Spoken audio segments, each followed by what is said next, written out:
আসসালামু আলাইকুম গাইস, আশা করি তোমরা সবাই ভালো আছো। আলহামদুলিল্লাহ আমিও তোমাদের দয়া ভালো আছি। প্রতিদিনের মতো আজকে আসছি তোমাদের মাঝে রান্নার ভিডিও নিয়ে। আজকে চিকেন বিরিয়ানি রান্না করবো। এই তো ফার্স্টে পাতিল বসিয়ে দিয়েছি, তেল দিয়েছি, পেঁয়াজ কুচি দিয়ে দিয়েছি।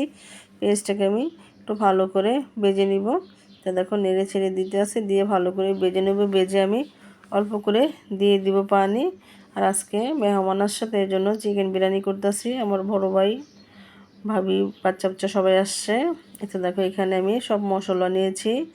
বিরিয়ানির মশলা নিয়েছি, টমেটো সস, টেস্টিং সল্ট, জয়ফল, জয়িত্রী, কাঠবাদাম, আদা রসুনের পেস্ট, লবণ পরিমাণ মতন দিয়ে দিচ্ছি। দিয়ে ভালো করে একদম আমি মশলাটা কষিয়ে নেব। এখানে সব মশলাই দিয়েছি, তোমার কোনো মশলাই বাকি নেই। তো দেখো দিয়ে আমি একটু নেড়ে চেড়ে দিচ্ছি। দিয়ে একদম ভালো করে মশলাটা কষায় নিতে হবে, তাহলে একদম চিকেন বিরিয়ানি খেতে খুবই টেস্টটা খুবই ভালো লাগে।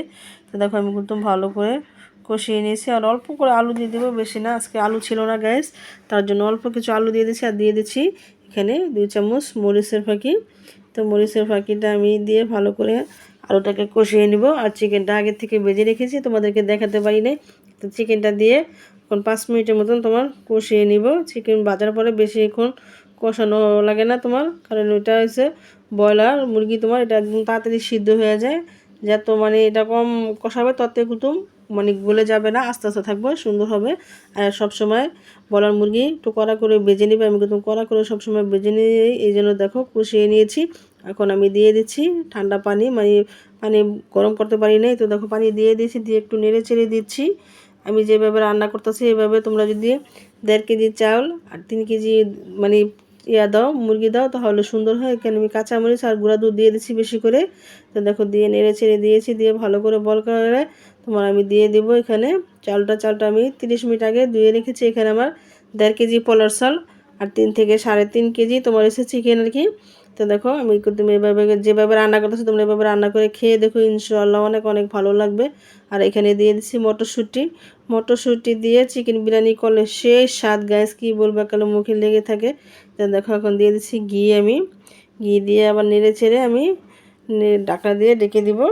দিতে দেখো ঢাকনা দিয়ে এখন আমি কিন্তু ডেকে দিব। বল কাইলে আবার নেড়ে ছেড়ে তোমার আবার দমে বসিয়ে দিব। তো ঢাকনাটা উঠিয়ে দেখো একটু নেড়ে ছেড়ে দিচ্ছি।